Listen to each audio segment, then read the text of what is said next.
হয় ক্ৰমাৎ যেন বৃদ্ধি পাইছে নিৰ্বাচনী তৎপৰতা আৰু প্ৰত্যেকে নিজৰ স্থিতি প্ৰতিপন্ন কৰাৰ কাৰণে যুঁজ অব্যাহত ৰাখিছে। যি পৌৰসভা নিৰ্বাচন 6 তাৰিখত অনুষ্ঠিত হ'ব, লখিমপুৰ পৌৰসভাৰ নিৰ্বাচন ঠিক 6 তাৰিখে অনুষ্ঠিত হ'ব আৰু 6 তাৰিখেও নিৰ্বাচনক লৈ ইতিমধ্যে তৎপৰ হোৱা পৰিলক্ষিত হৈছে। কিছুমান ৰাজনৈতিক দলে যদি ৰেলী ওলাইছে, আন কোনোৱে কিন্তু নিজৰ ঘৰে ঘৰে গৈ পেলাই মানে যি নিৰ্বাচনী প্ৰচাৰ সেই নিৰ্বাচনী প্ৰচাৰ চলোৱা পৰিলক্ষিত হৈছে। আৰু মই এতিয়া উপস্থিত আছোঁ যি লখিমপুৰ পৌৰসভা আছে, লখিমপুৰ পৌৰসভাৰ 6 নম্বৰ ৱাৰ্ডত মই উপস্থিত আছোঁ। আৰু মই প্ৰথমতে আমাৰ প্ৰাগ নিউজৰ দৰ্শকক এটা দৃশ্য দেখুৱাবলৈ যত্ন কৰিম। ইয়াতে যিসকল যিগৰাকী কংগ্ৰেছ প্ৰাৰ্থী অৰ্থাৎ হাছিনা ইয়াছমিনে এনেধৰণৰ সদল বলে ঘৰে ঘৰে গৈ যি 6 নম্বৰ ৱাৰ্ড আছে, 6 নম্বৰ ৱাৰ্ডৰ ঘৰে ঘৰে গৈ ভোটাৰক আকৃষ্ট কৰাৰ কাৰণে চেষ্টা অব্যাহত ৰাখিছে। আকৌ নিশা হোৱাৰ লগে লগে কিন্তু তেওঁলোকে আকৌ গ্ৰুপ মিটিং পাতি বা মানে গুৰুত্বপূৰ্ণ সভা অনুষ্ঠিত কৰি তেওঁলোকে যি ভোটাৰ যি 6 নম্বৰ ৱাৰ্ডৰ যিসকল ভোটাৰ আছে ভোটাৰক আকৃষ্ট কৰাৰ কাৰণে তেওঁলোকে ৰণকৌশল প্ৰস্তুত কৰা পৰিলক্ষিত হৈছে। যিহেতু সমাগত নিৰ্বাচনক লৈ আৰু মাজত মাত্ৰ 2টা দিন বাকী আৰু এই সময়খিনিতে আচলতে তেওঁলোকে তৎপৰ হোৱা পৰিলক্ষিত হৈছে। আৰু প্ৰত্যেকে এনেধৰণত মানে তেওঁলোকৰ যি নিজৰ স্থিতি সেই স্থিতি প্ৰতিপন্ন কৰাৰ কাৰণে যুঁজ অব্যাহত ৰখা পৰিলক্ষিত হৈছে। ইয়াতে প্ৰাৰ্থীগৰাকী আছে। প্ৰথমতে আমি আপোনাক প্ৰাগ নিউজৰ তৰফৰ পৰা স্বাগতম জনাইছোঁ। যিহেতু নিৰ্বাচন 6 তাৰিখে অনুষ্ঠিত হ'ব, কেনেধৰণৰ প্ৰচাৰ অভিযান কেনেকুৱা? নমস্কাৰ, মোৰ নাম মিছ হাছিনা ইয়াছমিন। মই লখিমপুৰ পৌৰসভা 6 নং ৱাৰ্ডৰ ভাৰতীয় জাতীয় কংগ্ৰেছ দলৰ পৰা মনোনীত প্ৰাৰ্থী। কেনেকুৱা প্ৰস্তুতি কেনেকুৱা আপোনাৰ? মোৰ পৰিস্থিতি ভালে চলি আছে। মানে ৰাইজে মোক যিখিনি সঁহাৰি দি আছে, মানে ৰাইজৰ যিখিনি মানে মই সঁহাৰি পাই আছোঁ, মই বিপুল ভোটে জয়ী হ'ম। যিহেতু চৰকাৰ বিজেপি, তেনে প্ৰেক্ষাপটত বিজেপি কিবা ফেক্টৰ হ'ব পাৰে নেকি আপোনাৰ এই যিটো ৱাৰ্ড আছে? এই নহয়, কাৰণ বিজেপি যি চৰকাৰ হ'লে কি হ'ব, কাৰণ আমাৰ ইয়াত ৰাইজে যিজনক চাই আছে, মানে আমাৰ কংগ্ৰেছৰ মানে মানুহ চাইহে মানুহ ভোট দিব। বিজেপি প্ৰাৰ্থী হ'লে নহ'ব, বিজেপি প্ৰাৰ্থীজনে যোগ্যতা হ'ব লাগিব। ৰাইজে বিচাৰে মানে ৰাইজে তাক চাব লাগিব আৰু কি। ৰাইজে তাক নাচায়, ৰাইজে মানে মোক থিয় কৰাইছে, ৰাইজে মানে আশাক দিছে যে আমি এইবাৰ এই ৱাৰ্ডৰ কংগ্ৰেছৰ তৰফৰ পৰা আমি ৱাৰ্ড কমিশ্যনাৰ বনাম বুলি।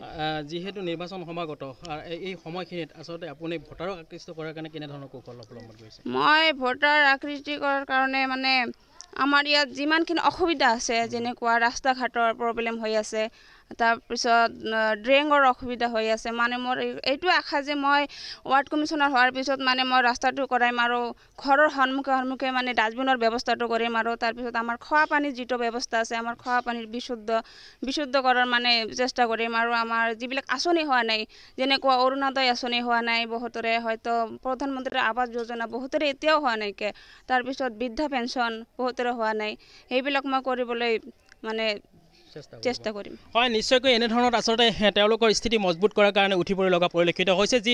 যি সময়ত আচলতে চৰকাৰ কিন্তু বিজেপি হোৱা স্বত্তেও কিন্তু যি 6 নম্বৰ ৱাৰ্ড আছে, এই 6 নম্বৰ ৱাৰ্ডত কিন্তু কংগ্ৰেছৰ যিগৰাকী প্ৰাৰ্থীগৰাকীয়ে কিন্তু ইতিমধ্যে ঘৰে ঘৰে গৈ ভোটাৰক আকৃষ্ট কৰাৰ কাৰণে কৌশল অৱলম্বন কৰিছে। আৰু এনেধৰণত ঘৰে ঘৰে গৈ পেলাই তেওঁলোকে ভোট ভিক্ষা মগা পৰিলক্ষিত হৈছে। ইয়াতে একাংশ স্থানীয় লোক আছে, তেওঁলোকৰ পৰা জানিব বিচাৰিম। আপোনাৰ কাষলৈকে আহিছোঁ। যিহেতু নিৰ্বাচন সমাগত, চৰকাৰ বিজেপি আকৌ মানে ৱাৰ্ডটোত মানে কংগ্ৰেছৰ দখলত আনিবৰ কাৰণে কেনেধৰণৰ প্ৰচেষ্টা হাতত লৈছে? আচলতে প্ৰথমতে মোৰ নমস্কাৰ থাকিল আপোনালৈ। মই মানে ইয়াতে আহিছোঁ, মই একচুৱেলি ইয়াৰ ভোটাৰ নহয়, মই ব্লক কংগ্ৰেছৰ প্ৰশাসনিক সাধাৰণ সম্পাদক। সেইকাৰণে আমি প্ৰতিটো আমাৰ ভাৰতীয় কংগ্ৰেছ দলৰ প্ৰাৰ্থী দিয়া হৈছে। সেইকাৰণে মই প্ৰতিটো ৱাৰ্ডতে গৈছোঁ, মানে ভোট কেনেকৈ চাব লাগে, দলৰ ফলীয়া হৈ কেনেকৈ প্ৰস্তুতি ল'ব লাগে, তেনেকুৱা মই এটা মানে গ্ৰুপ লৈ মই সোমাই পৰিছোঁ। কেনেকৈ ভোটাৰক আকৃষ্ট কৰিব লাগে, তেনেকুৱা পৰিস্থিতিত কি কৰিলে কি হ'ব, আমাৰ দলৰ যিবিলাক সপক্ষৰ কথা সেইবিলাক ৰাইজক কৈ মেলি আমি আকৃষ্ট কৰি আমাৰ দলৰ পৰা ভালকৈয়ে মানে মানুহ আহি গৈছে। এতিয়া আমি গম পাইছোঁ যে 10টাৰ ভিতৰত আমি 10টাই পাম বুলি আশা কৰিছোঁ। আমাৰ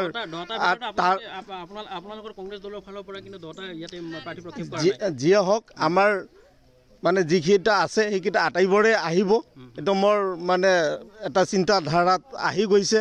আৰু বিজেপি দলৰ যদি চৰকাৰো হয়, তেওঁলোকৰ কেণ্ডিডেটবিলাক আমাৰ হয়তো ৰাইজে গ্ৰহণ নকৰা যেন লাগিছে। এইটো আমি ভালকৈ গম পাইছোঁ।